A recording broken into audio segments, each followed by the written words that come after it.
ти стигна мејл, Каков мејл? па речен, гледаш во шише.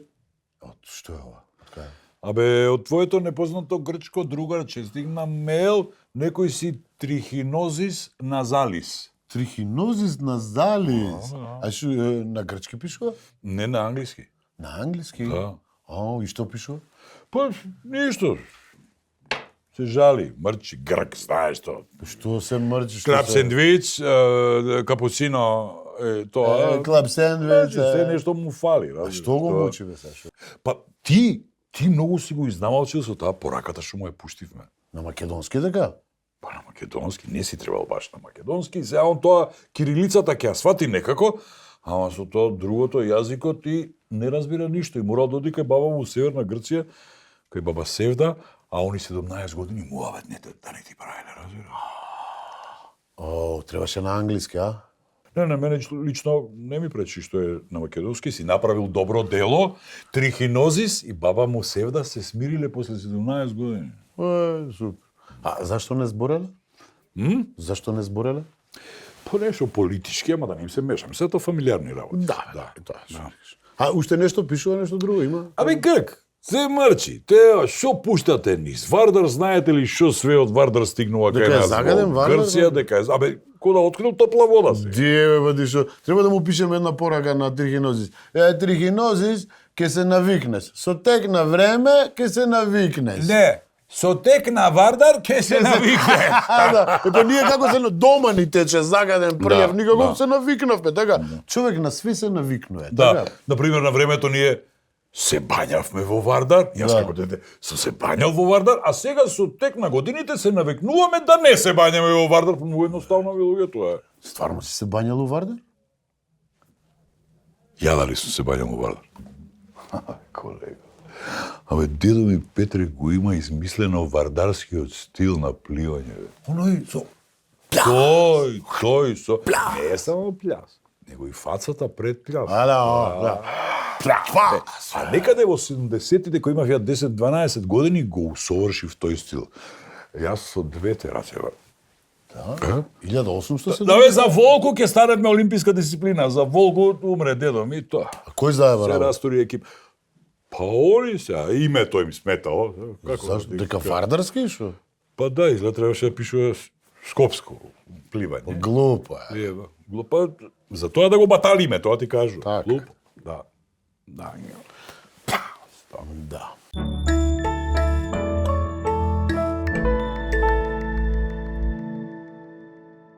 Добродојавте во Агенда 21. Дали знаете дека 1 литар моторно отпадно масло е доволно да загади дури 1 милион литри чиста вода? Но тоа не е се. Маслото создава маслен слој на водата, што гуши сета живина. И најстрашното од се, кога тоа ќе се впие во почвата, останува таму со децении. Гушејќи ја почвата, па дури подземните води. Но за среќа, има луѓе и компании кои што секојдневно работат да ја спречат таа опасност. Еден од најважните играчи кај нас е компанијата EcoFluid.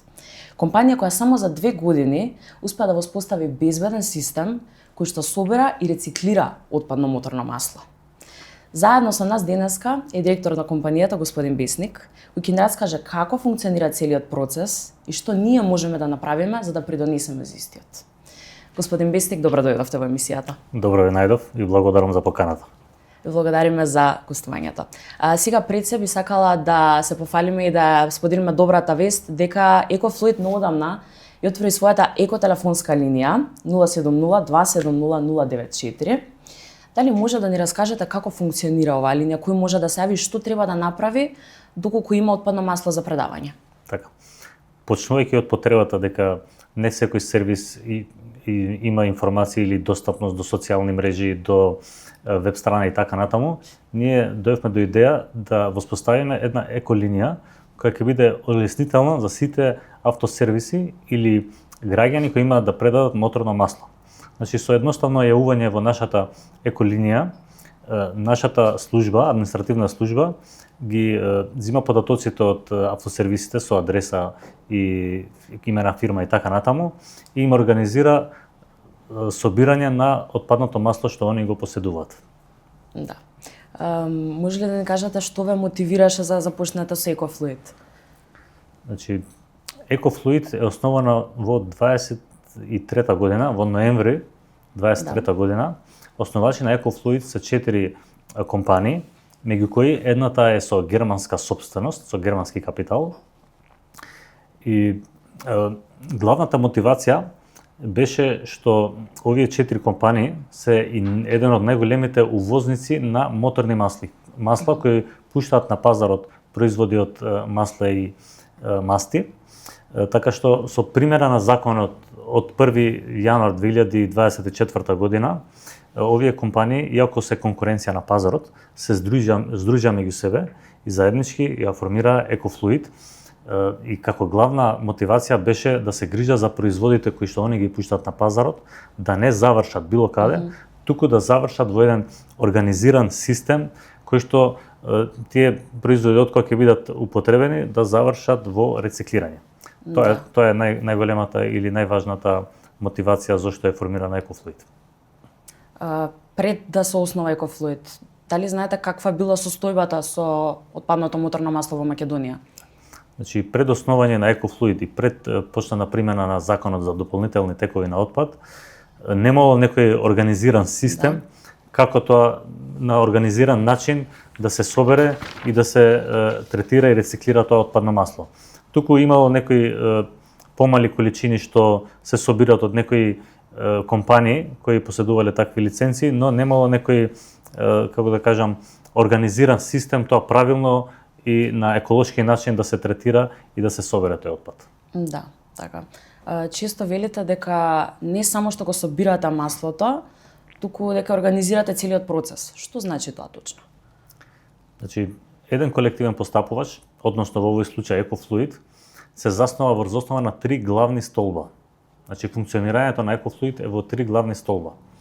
Прво е воспоставување на инфраструктура. Значи, да се обезбеди правилно и на еколошки начин собирање на отпадно моторно масло, треба да се има соодветна опрема или инфраструктура. Треба да има посебни садови, треба да има посебни канистри, пумпи за влечење, значи посебни простории, посебни значи камиони или комбиња што ќе го соберат тоа отпадно масло.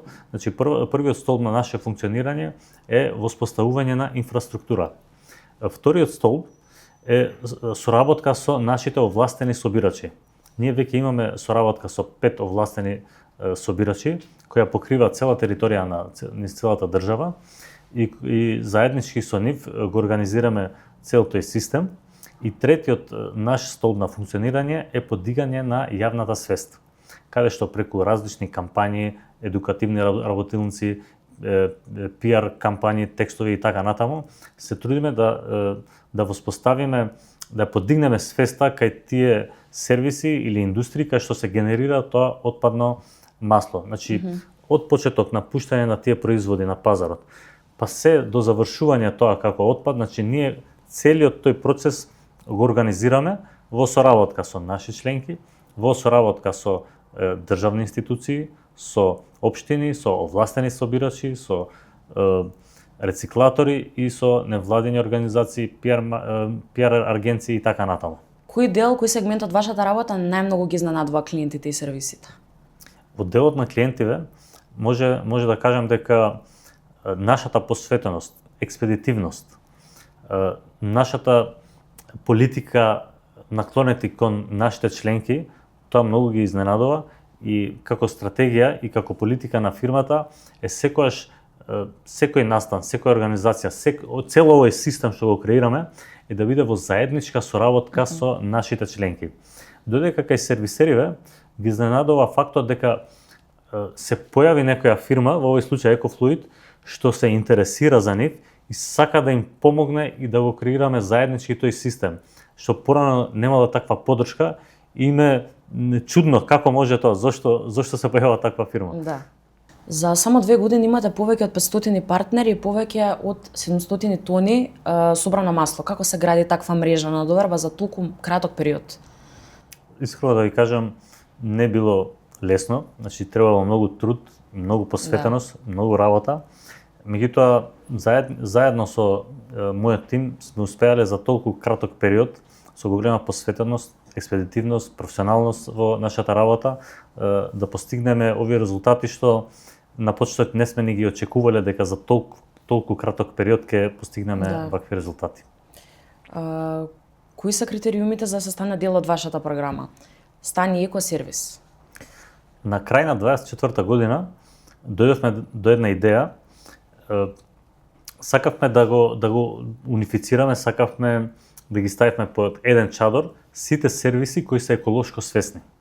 И дојдовме до идејата стани екосервис, каде што преку станување на екосервис овие сервисерите добиваат еден вид на лиценца дека се екосервис и за да се добие таа лиценца има одредени критериуми. Прво, значи нашиот тим предходно со барање од сервисериве, нашиот тим оди ги посетува, гледа која е фактичката состојба во сервисот, гледа документација и најпрво они спремаат еколошки елаборат, значи ние им спремаме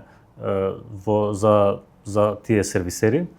Вториот чекор е им одредуваме посебен простор одбележан за складирање на отпадното масло во посебни садови. Дали е тоа канистер, дали е тоа буриња, мора да има еколошка подлога доле, да не се истори тоа и така натаму. Ние им обезбедуваме и бесплатна опрема на овие автосервиси кои се приклучуваат на нашата мрежа. И последниот чекор е им држиме обука како они правилно треба тоа отпадно масло да го складират и потоа од овластените собирачи да го собираат тоа отпадно масло од кај нив. Или ние ги споиме и со овластените собирачи, треба да имате и договори и пропратна документација која е целиот процес. И на крај, за да бидеме сигурни, на секои 6 месеци ние правиме проверка дали они ги испочитуваат тие критериуми што сме ги воспоставиле. Што најмногу им недостасуваше на сервисите пред да добијат ваков професионален систем на поддршка? Па, може да кажам дека им не достига информации, им не достигаше поддршка, им не беа доволно свесни, може не знаат точно, нема информации кој собира, како собира, дали тоа се собира од некој, кај завршува тоа. Значи, повеќе нема доволно информација од тој сегмент, а исто така, бидејќи знаеме дека на сервисите многу им значи времето и они се фокусот, нивниот фокус е секогаш да некое возило што е да го поправат и така натаму. Да. И тој административен дел малце им е потежок што ние сме тука голема поддршка за целокупната документација, како што кажа, под еколошки елаборати и така натаму. Еве веќе кога сме кај сервисите, кои реакции од собствениците на сервисите најмногу ве радуваат? Па најмногу ме радува фактот што ми се јавува, например, или во нашата еколинија се јавува некој сервис и кажа дека бројот ми го дал еден друг сервис што е многу задоволен од вашата услуга. Тоа најмногу ме радува. Има препораки. Да. Па тоа е супер. Баво. А морам да прашам нешто што мене многу ме интересира, веројатно сите сме го слушнале, порано многу сервиси го користеле отпадното моторно масло за грејење во зима.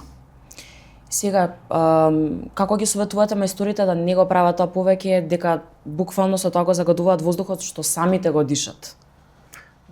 Нажалост, значи тоа претходно било голема пракса, значи автосервисите низ цело лето го собрале тоа отпадно масло за во зимна сезона да се греа со тоа отпадно масло. Тоа е, значи, горење на отпадно моторно масло испушта токсични материи. Значи тоа е многу штетно за здравието. И значи ние прво било кај да одиме, значи прво ги прашуваме што правите со отпадното масло. Да. Во никој случај тоа да не се гори. Дека тоа е многу штетно прво за нив што работат таму, па потоа и за околината. Така што со тек на време и со нашата работа тоа се некои минимални или може некои мали сервиси во рурални средини и така натаму, но ние се трудиме максимално за да се спречи тоа горење на отпадно моторно масло. Ги советуваме преку различни кампањи и така натаму. Може ли на гледачите да им објасните зошто е толку штетно доколку се пролее отпадно моторно масло? Еве како што кажавме на почетокот, 1 литар е доволно да загрози 1 милион литри чиста вода. автомеханичарите или автосервисите имале неколку лоши пракси порано, или спомнавме со горење на отпадното моторно масло. Друга лоша практика било да се истура некаде во почва. А знаеме ние дека ако се истура отпадно моторно масло во почвата, таа почва може со години и со децени да не биде плодна. Значи тоа е исто така многу негативно влијае во целиот екосистем и во почвата кај што би се истурала. Кој бил најголем предизвик што сте го надминале до сега? Како го надминавте? Најголем предизвик уште на самиот почеток на основање на Екофлуид, најголем предизвик ни бил промена на законот за дополнителни текови на отпад, односно на доместокот. Се уште не сме го надмиле тој предизвик, значи имало еден министер, друг, трет, така што се уште работиме напорно на тоа и тоа ни е еден од основните цели за продолжување и развивање на овој организиран систем. Годинава преку вашиот систем веќе се собрани преку 700 тони отпадно масло. Што ви значи ова како компанија? Тоа значи дека ние, иако националните цели не биле многу помали, ние сме успеале преку нашиот организиран систем да собереме количина поголема отколку што ни се законски пропишани национални цели. Многу сме се труделе, сме работеле многу на тоа и заедно во соработка со нашите овластени соработници кои го собираат отпадното моторно масло, сме успеале да постигнеме еден голем резултат и се надевам дека во иднина тоа само ќе се зголеми повеќе и повеќе, дека има простор, има можност и мислам дека може уште повеќе да се собере. Кога ќе погледнете наназад, на што сте најгорди? Па може да кажам дека најгорди сме што успеавме брендот Екофлуид да го споиме со отпадно моторно масло. И денес они што работат со моторни масла или отпадни моторни масла, секогаш кога се спомне отпадно моторно масло, им асоцира на Екофлуид. И сме успеале тоа преку различни кампањи, контакт со клиенти, соработка и така натаму сме успеале да изградиме таква перцепција кај тие луѓе, за да кога ќе се спомне отпадно моторно масло да им асоцира на Екофлуид. Ние може да имаме многу добро воспоставена инфраструктура. Може да имаме супер професионално организирани собирачи. Меѓутоа, ако еден автосервис нема свест и тоа моторно масло го истори или го изгори, значи ние не сме постигнале ништо. Затоа многу важна алатка во целиот систем е да се има свест кај тие што го генерираат тоа отпадно масло. Дали е автосервис, дали е индустрија, бидејќи тие се најголеми создавачи на таков вид на отпад. Значи многу битно е свеста кај тие луѓе што ракуваат со отпадното моторно масло. Да. Каде гледате компанијата во оваа 2026 година? Од 24 година, од 25-та, компанијата имаше раст и во нови членки, и во количини пријавени од страна на производителите. Имаше раст и на количините на собран и рециклиран отпад, така што ние истото го очекуваме и во 26-та година, значи развивање или раст уште повеќе на компанијата, како што и спомнавме цел ни е промена на законот и потоа е нормално да се развие, да одржиме уште повеќе настани, да ја прошириме нашата мрежа со екосервиси. Ви посакувам се најдобро и навистина, дај Боже се повеќе и повеќе да расте. И за крај, што би им препорачале на сервисите и компаниите кои се уште не се дел од вашата екомрежа? Сега веќе имат еколинијата, нашиот телефонски број, значи може да се јават и ние ќе се трудиме во најбрз можен рок да им организираме собирања, да ги насочиме ако немат досега еколошки елаборати, ако немат договори со собирачи, ако немат опрема специјална, ако немат соодветна обука, значи ние може да ги насочиме, да ги обучиме и да влезат во нашата мрежа на екосервиси. Бидејќи нашата врата е отворена, ние сме тука за секоја препорака, за секоја идеја, ние стоиме тука и сме за тоа отпадно моторно масло да не заврши било каде, туку да заврши во правилното место во рециклирање. Да. Ви благодарам премногу за одвоеното време, господин Весник. Ви благодарам и на вас што ме поканивте и ми беше чест и задоволство да видам дел од ова убава емисија. И на нас.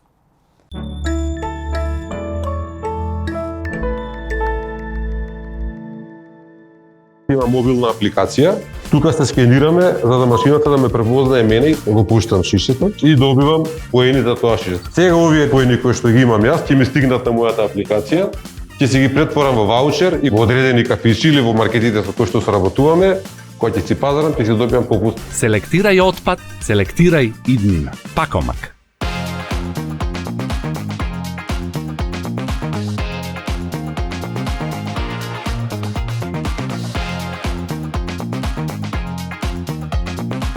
Користете ги зелените контењери за електричен и електронски отпад и батерии.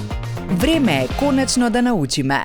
Здраво, јас сум Капко, Капка моторно масло. Мојата работа е да го одржувам моторот на вашиот автомобил во вистинска моторна форма. Но откога ќе се истрошам и неправилно ќе бидам исфрлен, можам да направам голема катастрофа во природата. Замислете мене, една мала капка можам да ја загадам природата со години.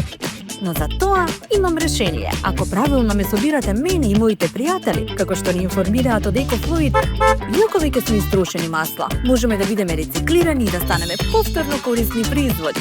Биди ин со природата во тим.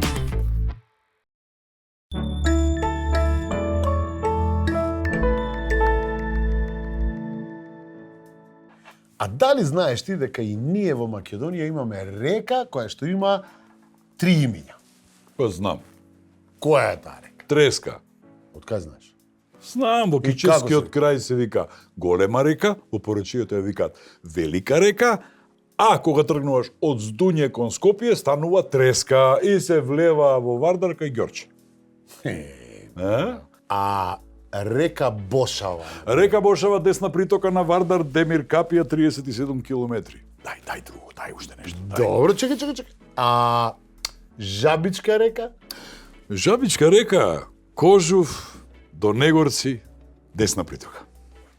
Се откажувам, брат. Сите ги знаеш. И што е сега, да не си пливал у сите овие реки? Не, овие што ти ги кажав, можеш да ги прегазиш со голи ноđиња. Дај нешто друго, дај, ајде. Не можам. Ајде, кажи нешто потешко, дај. Река Маздрача. Маздрача?